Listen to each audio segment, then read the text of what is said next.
Bonjour à tous, bienvenue dans l'interview d'Histoire de Star. Aujourd'hui, toute l'équipe et moi-même avons pris la décision pour vous faire patienter jusqu'à la première diffusion au mois de septembre, de vous proposer une interview par mois. Chaque mois, nous allons interviewer, nous allons recevoir des personnalités plus ou moins connues. Et ça commence tout de suite, nous avons le plaisir d'avoir avec nous Tihad. Voici Tihad, rien ne le prédestinait à la musique. Né en pleine guerre du Liban, il a été abandonné bébé dans un sac poubelle dans une rue de Beyrouth. Recueilli par des religieuses puis adopté par une famille française, il a très vite décidé de faire de la musique.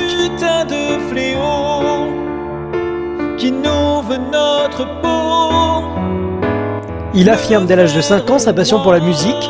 Aujourd'hui, en a fait son métier. Voici la rencontre avec Tihad. Alors, bonjour Tihad. Bonjour Jérémy. Merci de nous accorder cette interview aujourd'hui. Alors on va commencer tout de suite par une question très importante. Comment est-ce que la musique est-elle arrivée jusqu'à vous et quelles ont été ou sont toujours vos premières influences ? La musique, elle est arrivée très naturellement parce que j'ai commencé à chanter, j'avais 6 ans. Je faisais partie d'une chorale dans mon école et puis très naturellement, on s'est rendu compte que j'avais une voix à l'époque, comme j'étais petit, qui montait très très haut et qui était très juste. Donc du coup, très naturellement, j'ai eu envie de chanter. Et puis il n'y a pas eu j'avais pas de parents musiciens ou de famille dans l'artistique. Donc c'était vraiment quelque chose qui venait de moi en fait, quoi. Voilà. Donc c'était vraiment quelque chose qui arrivait naturellement. Ah oui, complètement. C'était logique en fait, quoi. Voilà, il n'y avait pas comme certains enfants parfois où les parents disent faut que tu fasses de la musique, faut que tu fasses ceci, cela. Moi c'était logique que je fasse ça. Voilà, il n'y avait pas d'obligation ou quoi que ce soit. C'était même plutôt moi qui disais à mes parents je veux faire de la musique, quoi. D'accord, donc c'est vraiment le destin qui vous a mené jusque la musique. Alors, ensuite, vous avez fait partie d'un trio gospel qui s'est traduit par un album et une tournée en 2004. Quelles ont été vos motivations pour vous lancer ensuite sur un album solo en 2006 ? Est-ce que c'était une envie ? Est-ce que c'était un besoin ? J'avais déjà fait pas mal de choses avec des groupes, avec d'autres chanteurs, chanteuses. J'avais envie de voler un peu de mes propres ailes et puis effectivement de prendre ma direction musicale, ce que j'avais réellement envie de faire en fait. Ouais. Donc oui, un besoin quelque part. Ouais. C'était peut-être le besoin de ne plus avoir l'influence des autres membres d'un groupe.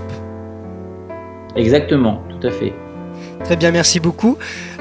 Ensuite, en 2009, vous avez rencontré Serge Lama, avec qui vous avez coécrit plusieurs titres de votre spectacle, qui s'est joué pendant 4 mois au Théâtre Gymnase à Paris, ainsi que certains titres de vos premiers albums. La seule précision qu'il faut donner, c'est qu'en fait, j'ai pas rencontré Serge Lama, j'ai rencontré d'abord son compositeur, qui 1 an après, en fait, Yves Gilbert, qui 1 an après m'a fait rencontrer Serge Lama. Donc, il n'y a pas eu tout de suite une rencontre avec Serge Lama. C'était 1 an après où j'ai rencontré Serge et que là, effectivement, voilà, on a commencé à coécrire ensemble pour le spectacle et pour les albums. Mais la première rencontre, ça a d'abord été Yves Gilbert, son compositeur, en fait. D'accord. Donc, racontez-nous quels sont les souvenirs que vous gardez de cette collaboration avec Serge Lama. L'aventure, elle a surtout été avec Yves Gilbert parce que c'est lui qui était avec moi au Théâtre du Gymnase. Donc Yves Gilbert, c'est entre autres le monsieur qui a écrit d'Aventure en Aventure, Les Ballons Rouges, enfin toutes les chansons les plus connues de Serge Lama. Les rencontres avec Serge, ça a toujours été assez chouette parce que c'est quelqu'un qui est très simple, qui est pas du tout... Quand on se voyait, on s'est soit vu chez Yves Gilbert ou alors en after show après ses shows à l'Olympia. Donc c'était toujours des moments un peu particuliers, un peu privés, et du coup les rencontres ont été assez formidables. Et puis la coécriture s'est faite très rapidement et très simplement, on va dire. Voilà, Serge m'a entendu chanter. Je lui ai envoyé quelques textes et puis on coécrivait de cette façon-là. Voilà, je lui envoyais des bouts de texte, il rajoutait, il transformait et puis ça s'est fait de cette manière-là, quoi. Très bien. Alors du coup, racontez-nous comment s'est passée la rencontre avec son compositeur. Est-ce que c'était quelque chose de naturel ? Est-ce que c'est par hasard ? Ouais, en fait, moi j'étais parti à Paris pour réussir une carrière de chanteur qui ne montrait pas le bout de son nez. Donc on m'a proposé, entre-temps il fallait que je travaille, donc j'étais serveur-chanteur dans un restaurant. Et du coup, on m'a proposé de prendre la direction d'un restaurant sur l'île de Ré. Et en fait, c'est là-bas que j'ai rencontré le compositeur de Serge qui venait, lui, dans ce restaurant. Et qui, tous les soirs, après manger, il y avait une côté piano-bar dans le restaurant et il se mettait au piano et jouait. Et puis un soir, il a demandé si quelqu'un savait chanter. Et puis voilà, la rencontre s'est faite comme ça. Et voilà, c'est ce qui montre qu'on parle de presque rien et tout se fait naturellement. C'est surtout que, c'est ce que je dis toujours, il n'y a pas de formule préécrite pour la rencontre, pour les rencontres artistiques ou bien de se dire, par exemple, moi, dans ma tête, je m'étais dit, je vais monter à Paris. En montant à Paris, c'est là où tout va se passer. Et en fait, pas du tout. Ça s'est pas du tout passé à cet endroit-là. Comme beaucoup de choses, d'ailleurs, à chaque fois dans ma carrière, qui se sont pas forcément passées à Paris. Ensuite, vous avez sorti plusieurs singles, notamment en 2015. Vous avez repris une magnifique chanson de Charles Aznavour, La Mama, en duo avec Romain Barbossa. Vous avez chanté à plusieurs reprises sur scène avec Hélène Ségara. Hélène, ça remonte à 2007, la toute première fois en fait où on a chanté ensemble au Zénith à Orléans. Et puis depuis, après, on s'est pas vu pendant une longue période. Et puis on avait des amis en commun aussi de La Rochelle. Et c'est vrai qu'après on s'est retrouvés il y a 3 ans à peu près, voilà. Et puis depuis, effectivement, on a refait plusieurs scènes ensemble. Et il y a donc un lien qui s'est créé entre vous, plus qu'artistique, peut-être un lien plus amical. Oui, avec Hélène, déjà Hélène, c'est quelqu'un qui humainement est simple, elle est pas compliquée, elle est gentille, voilà, artistiquement sur scène, à chaque fois c'est vraiment du plaisir de la retrouver. Elle m'a invité il y a 2 ans, 2 ans et demi je crois, elle m'a invité à Sète, au Casino de Sète, où elle avait fait deux soirées spéciales, donc où j'étais invité là-bas. Et puis on a chanté aussi ensemble à Orléans sur un concours de chant. Et on s'est revus, cette fois-ci c'est moi qui l'ai invité sur un spectacle l'année dernière à la fête de Courcheverny, en fait à côté de Blois, où elle est venue, voilà, pareil avec tous ces musiciens, toute la bande, et puis on a repartagé des moments de scène ensemble. Et donc aujourd'hui, en 2020, vous venez de sortir un single qui traduit très bien la période que nous vivons tous en ce moment, la crise face au Covid-19. Restez à la maison, on l'écoute tout de suite, on en parle juste après.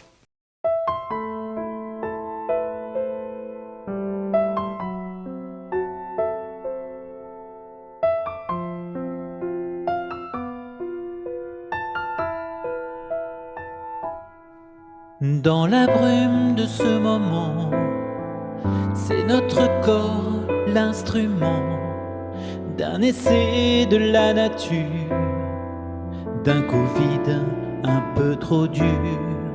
Nous avons les armes qu'il faut, juste rester bien au chaud, le faire pour se protéger, le faire pour tous nous sauver.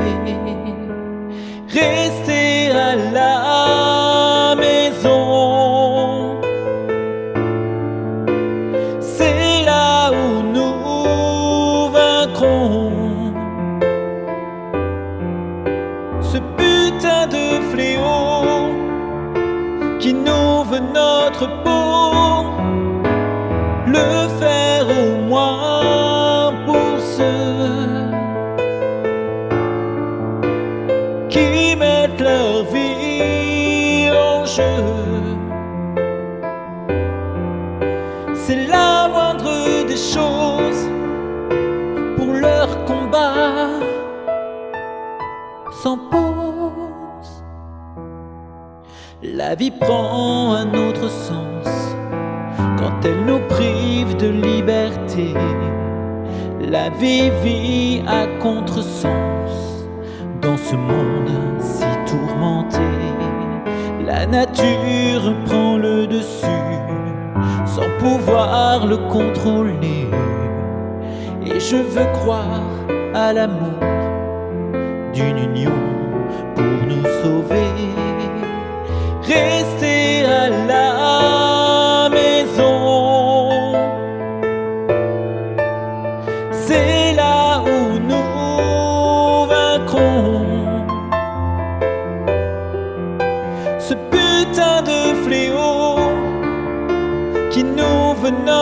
peau, le faire au moins pour ceux qui mettent leur vie en jeu. C'est la moindre des choses pour leur combat sans pause. Nous sortirons bien plus forts et nous parviendrons encore à nous prendre dans les bras, à nous embrasser, toi et moi.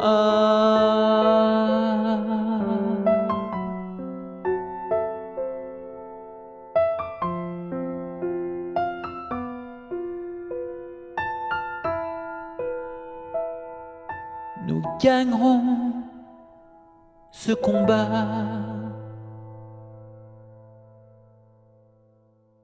Comment vous est venue l'idée de ce single Rester à la maison ? Mais ça faisait déjà 2 semaines et demie presque qu'on était en confinement, et puis je tournais un peu en rond et j'avais envie de servir à quelque chose dans cette maladie, dans ce combat, on va dire. Et puis voilà, une nuit je me suis réveillé à 2h du matin, j'ai écrit les paroles. Le lendemain j'ai envoyé les paroles à mon ami Michel Melser, qui est compositeur, interprète aussi, mais compositeur là du coup du titre et pianiste. Et puis voilà, ça s'est fait comme ça, on a tout fait à distance. J'ai enregistré les voix chez moi, il a enregistré le piano, je lui ai envoyé les voix, il a fait le mix, et puis on a fait la chanson en piano-voix pour le moment. Elle va sortir, il y a une deuxième version qui va sortir réarrangée dans quelques semaines, mais pour l'instant elle est en piano-voix, quoi.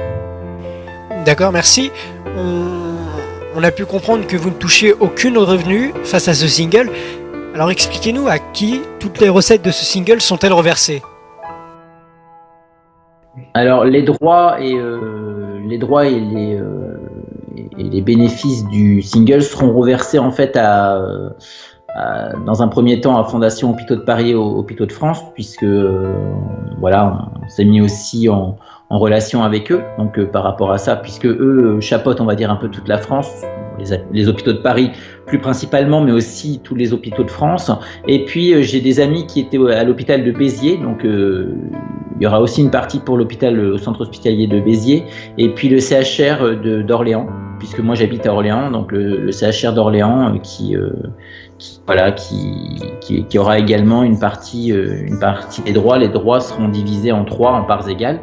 Et voilà. Et puis je remercie aussi toutes les personnes qui ont participé au clip, parce que c'est vrai que c'est moi qui chante sur la chanson, mais il y a de nombreux artistes, et pas que. C'est-à-dire que moi, mon but, c'était d'avoir des artistes, des soignants, mais aussi des citoyens, des personnes que personne ne connaît, justement, parce que c'est ce qui représente notre société, en fait. C'est un peu ça, quoi. Et d'autant plus en ce moment où justement les soignants sont vraiment mis en première ligne, comme on dit, et font un travail absolument remarquable par rapport à ce qui se passe en ce moment. C'était vraiment un souhait, une volonté de mettre des personnes à l'image qui sont entre guillemets dans l'anonymat. Ouais, il y avait eu l'envie de faire participer mes copains artistes. On peut y retrouver Magali Vaillé par exemple, Serge Lama aussi qui est dedans. On a des acteurs de sitcom comme Bruno Lemilin ou Magali Madison qui faisaient Annette et Premier Baiser dans Premier Baiser justement à l'époque, et dans Les Mystères de l'amour. On a Richard Bertin qui est l'ancien batteur de N'oubliez pas les paroles, qui est un copain aussi. Enfin bon, il y a pas mal de copains, et puis il y a aussi des amis proches. J'ai des amis proches et des soignants des hôpitaux de Blois, d'Orléans et de Béziers, en fait, voilà, qui figurent aussi bien sûr dans le clip. Bien, merci. Et alors vous, expliquez-nous, comment vivez-vous cette période de confinement ? Moi je la vis, je pense un petit peu comme tout le monde, c'est-à-dire il y a des jours où on a un peu plus le moral que d'autres, mais globalement je suis quelqu'un qui est assez positif, donc je la vis plutôt bien, on va dire. Maintenant, bon, bien sûr, pour notre métier, c'est plus compliqué parce qu'on ne sait pas du tout à quelle sauce on va être mangé dans les prochains mois, dans les prochaines semaines. Donc maintenant, on est dans une attente, mais bon, j'espère qu'on reviendra vite, qu'on pourra vite remonter sur les planches une fois que ce virus aura été, entre guillemets, maîtrisé.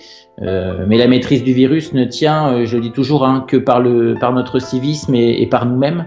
Le fait de bien respecter tout ce qui est gestes barrières, le fait de se protéger et de ne pas forcément penser qu'à soi, mais penser aux autres. C'est-à-dire que même si soit on se dit je ne suis pas malade et j'ai mon masque donc je ne le choperai pas, oui, mais la vie ça marche pas comme ça et ce virus ne marche pas comme ça. Donc il faut penser à soi, il faut penser aux autres, donc il faut rester chez soi le plus possible, pour le moment du moins. Après bien sûr qu'on est tous pressés et on attend tous avec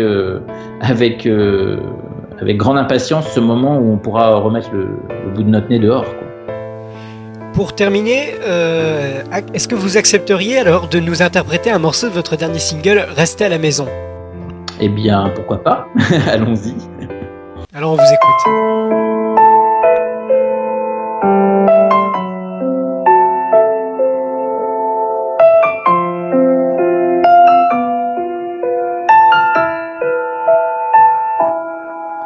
Dans la brume de ce moment, c'est notre corps l'instrument d'un effet de la nature, d'un Covid un peu trop dur.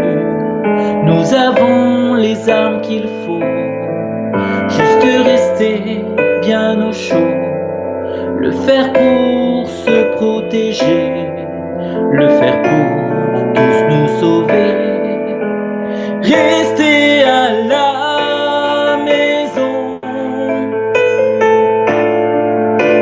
c'est là où nous vaincrons ce putain de fléau qui nous veut notre peau. Le faire au moins pour ceux qui mettent leur vie en jeu. C'est la moindre des choses pour leur combat sans pause. Merci beaucoup, c'était magnifique. Eh bien, merci Tiad, on vous retrouve tout à l'heure. Tout de suite, exceptionnellement, aujourd'hui nous avons 2 artistes avec nous. On retrouve tout de suite Magali Vaé, la grande gagnante de la Star Academy saison 5. Une crème de garçon, doux et qui sent bon. Vous devez sûrement vous souvenir de la gagnante de la 5e saison de la Star Academy, Magali Vaé. Je voudrais un shampoing, un mal à des petits soins qui me... À la suite de sa victoire, elle sort son premier album, qui se vendra à seulement 33 000 exemplaires en raison d'un lynchage médiatique qu'elle subit. Un petit mec tout en un, le genre multifonction, garantie sans friction.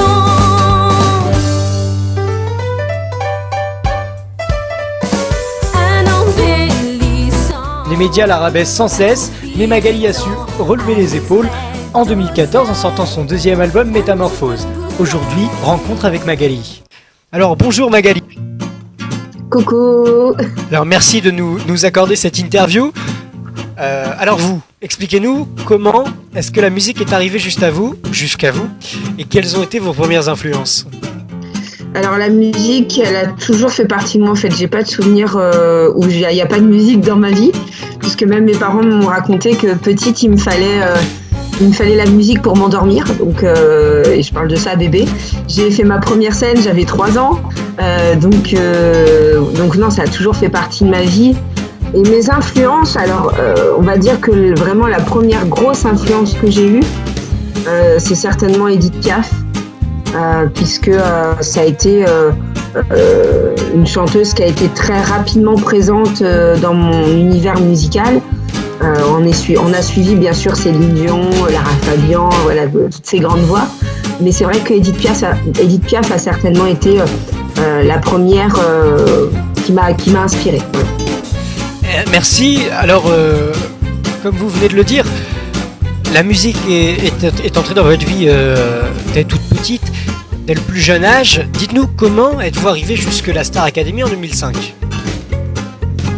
Alors, donc, moi j'ai fait, avant la Starac, j'ai fait plein de concours de chant, des animations, des cabarets. J'ai un peu, j'ai un peu fait tout ce que, j'ai été partout là où je pouvais chanter, voilà. Et en fait, un jour, en décembre 2004, j'ai perdu ma grand-mère, qui était atteinte de la maladie d'Alzheimer.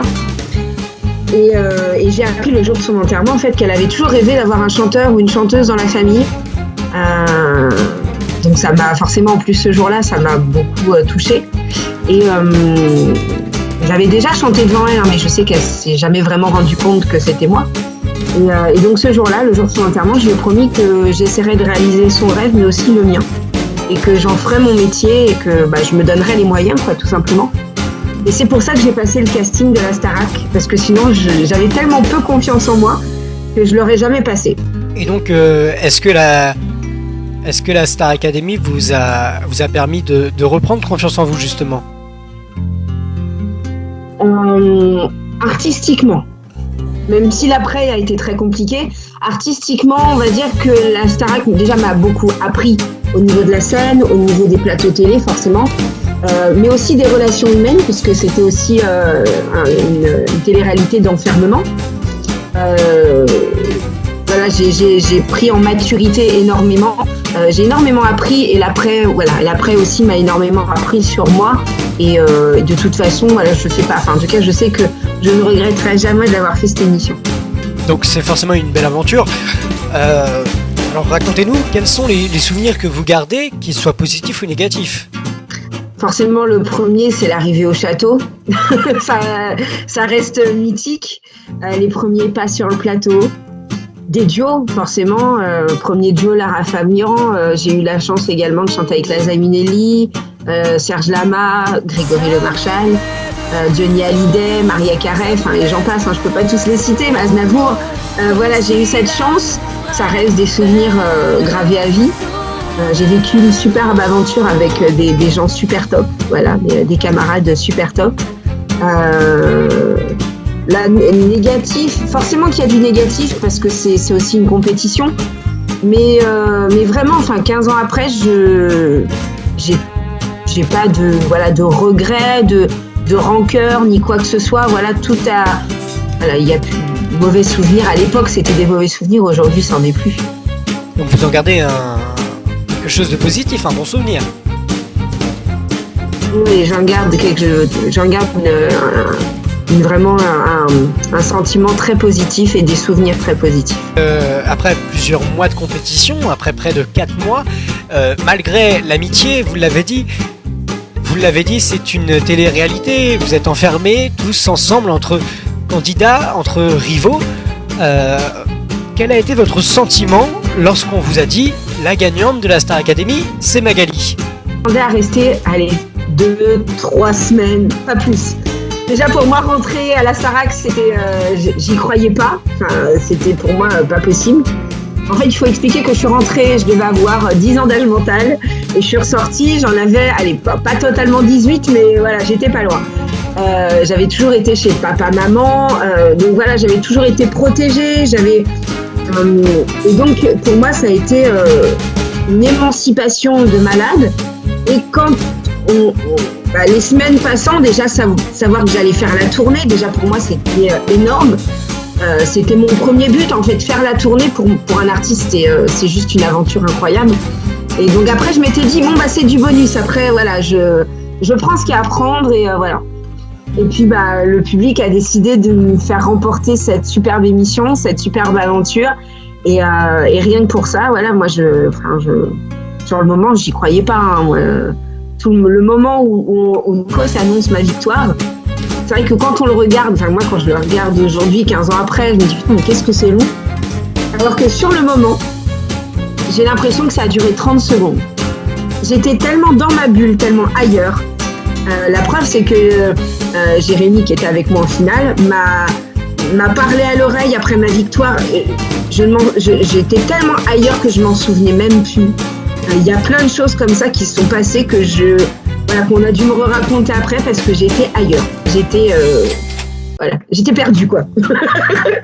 Et donc, est-ce que ça a été un soulagement de se dire que vous aviez la victoire? Parce qu'au final, vous avez participé à la Star Academy après le décès de votre grand-mère, comme vous nous l'avez dit, mais avant ça, vous avez passé des années de galère, entre guillemets, parce que vous aviez eu plus ou moins de succès, vous avez essayé sans relâche. Et à ce moment-là, est-ce que c'était peut-être pas vous dire ça y est, je suis parti, mais est-ce que c'est le moment où vous vous êtes dit waouh, j'ai réussi?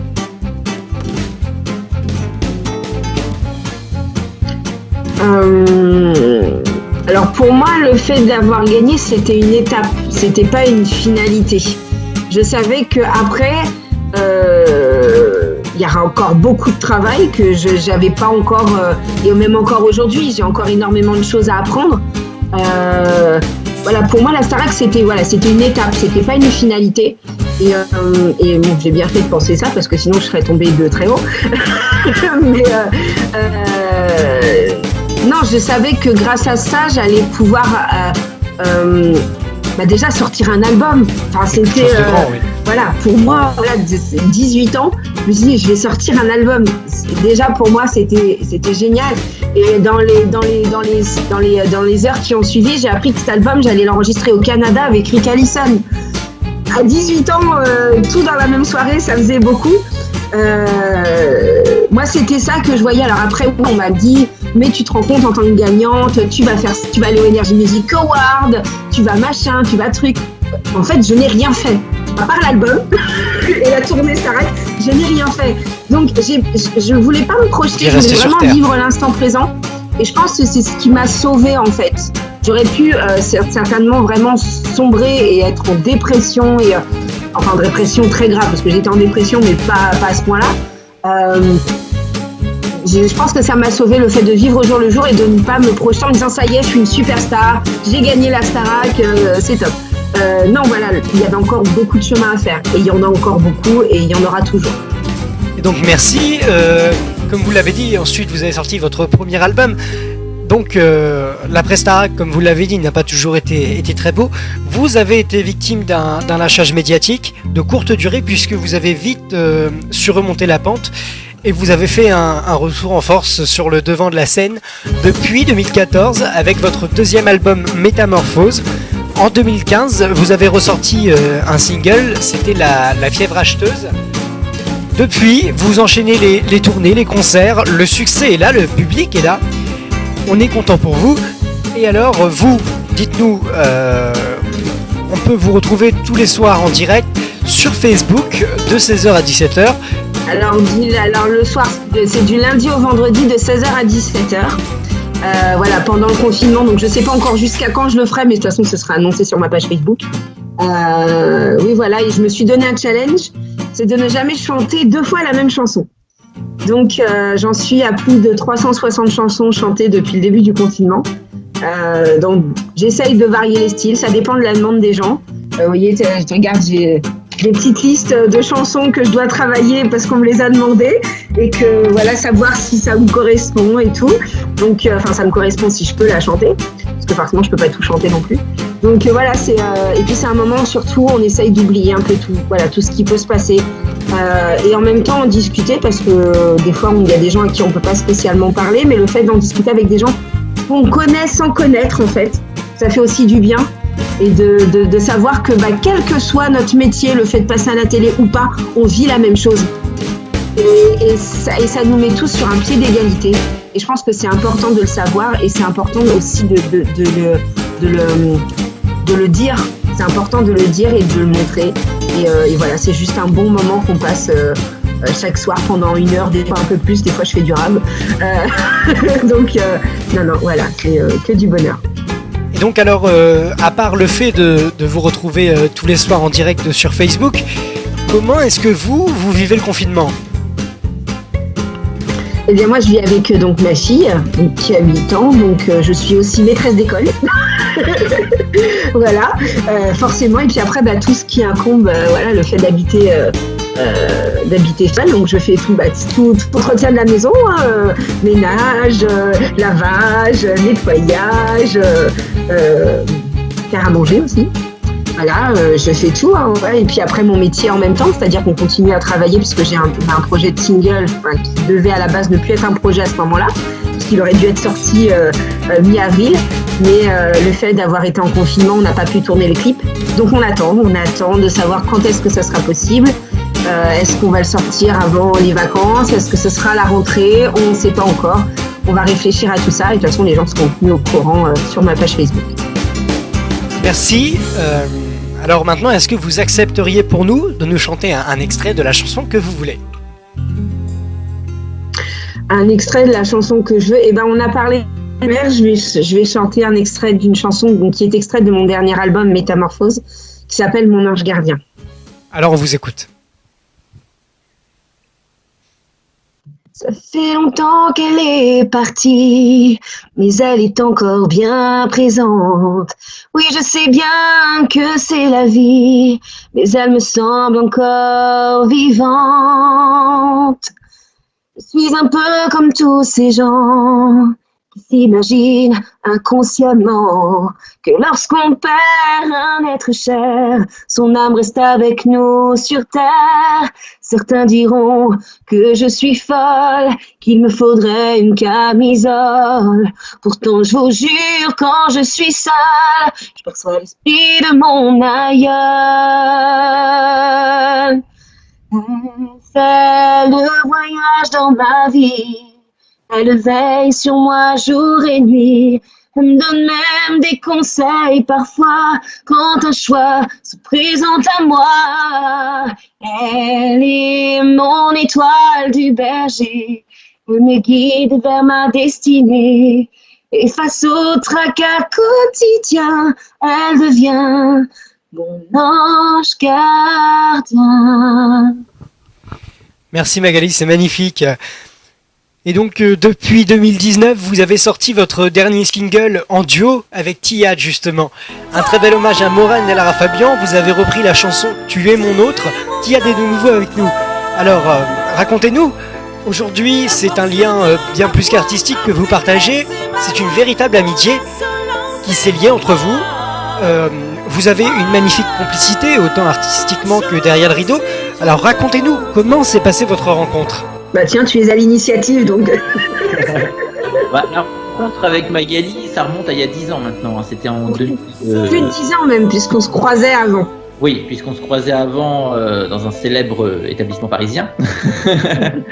Et en fait, oui, on s'est rencontrés. J'avais invité Magali à venir chanter sur une prestation que je faisais sur l'île de Ré, justement, pour en revenir à ce que je te parlais tout à l'heure. Et puis voilà, et on s'est perdu de vue, parce que la vie fait que par moments on se perd de vue. Puis on s'est retrouvés il y a à peu près 1 an et demi maintenant, où quand on s'est retrouvés, ça a été par rapport à un certain moment de vie comme une évidence de reprendre Tu es mon autre par rapport à certaines choses, et puis aussi par rapport à cette admiration qu'on avait pour Morane l'un et l'autre, et puis également aussi en hommage à Lara Fabian et à Rick Allison, qui était un de nos amis communs aussi, le compositeur justement de Tu es mon autre. Voilà, donc c'est pour ça qu'on a repris cette chanson.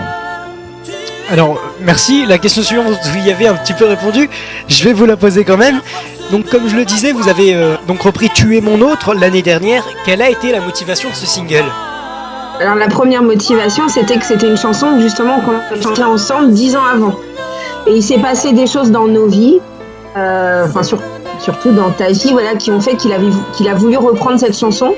Et il a proposé de la faire avec moi. Et ça m'a paru tellement évident, donc forcément j'ai accepté. Et c'est vrai qu'au début c'était juste un plaisir, que tu voulais faire sortir un single en hommage à Morane. Et en fait, petit à petit, ça a pris un peu plus d'ampleur. Il y a eu un clip qui n'était pas prévu au début. Le single est sorti, c'était pas forcément prévu non plus. Et ça a plu aux gens, donc on était ravis. Et c'était une très belle aventure et un très beau single. Et nous sommes ravis pour vous. Donc depuis, vous faites plusieurs scènes ensemble, vous vous retrouvez souvent en concert. C'est d'ailleurs grâce à ça que j'ai pu faire votre belle rencontre lors d'un concert où nous partagions la scène en novembre dernier. J'ai d'ailleurs eu le plaisir de chanter une chanson avec Magali. Quels sont vos projets à venir, en solo ou en duo? Alors dites-nous tout. Où est-ce qu'on va pouvoir vous retrouver bientôt? Évidemment après le confinement. Projets, donc moi en duo, bon, il y a Rester à la maison, puisqu'on compte bien développer aussi le single et non pas le laisser qu'en numérique mais aussi en physique, pour pouvoir après sur les concerts, quand on sera enfin sorti de ce confinement dans quelques temps, pouvoir le revendre aussi en physique. Et puis un autre projet qui est lié au cirque aussi, mais qui va arriver dans quelques mois, qui, bien sûr comme tous les artistes, tous les projets ont pris du retard, donc ça sera en décalé par rapport à de l'an passé. Et puis peut-être des scènes avec Magali, mais on attend d'en savoir plus justement par rapport au confinement, quoi. Voilà. Eh bien, et donc merci. Donc Magali, vous nous aviez dit que vous aviez un single qui devait ne plus être un projet en ce moment. Est-ce que vous avez d'autres projets à nous raconter pour l'avenir? Un EP donc, qui est également en préparation. Et puis voilà, toutes ces concerts qui sont en attente, surtout. Voilà, donc un single, un EP et puis des concerts. Très bien, eh bien merci à vous, je vous remercie de nous avoir accordé cette interview. C'était un plaisir de vous avoir avec nous pour la première interview d'Histoire de Star. Restez à la maison, le dernier single de Tiad disponible sur toutes les plateformes digitales, peut-être bientôt en format physique, on l'espère, on lui souhaite. N'oubliez pas que tous les fonds sont reversés pour une bonne cause. On espère les retrouver bientôt en concert, Magali Veil et Tiad. Je vous remercie d'avoir suivi cette première interview d'Histoire de Star. N'oubliez pas que la première diffusion d'Histoire de Star sera le 5 septembre 2020, dont le sujet est Grégory Le Marchal. Je vous dis au mois prochain. On se retrouve pour une nouvelle interview. À très vite. Merci de nous avoir suivis jusqu'au bout. N'hésitez pas à liker, commenter et partager la page d'Histoire de Star. Messieurs, dames, bonjour. Bientôt. Les pieds sur terre. Groupe Jérémy Thomas et émission YouTube Production Diffusion vous présentent le premier numéro d'Histoire de Star. C'était en effet un garçon simple et généreux, Grégory Le Marchal, qui avait donc remporté la Star Academy il y a 3 ans, nous a quittés ce matin des suites de la mucoviscidose dont il était atteint.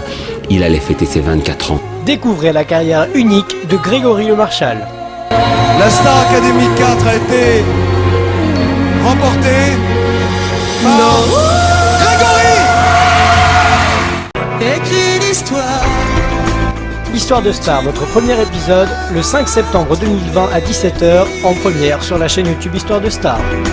Monter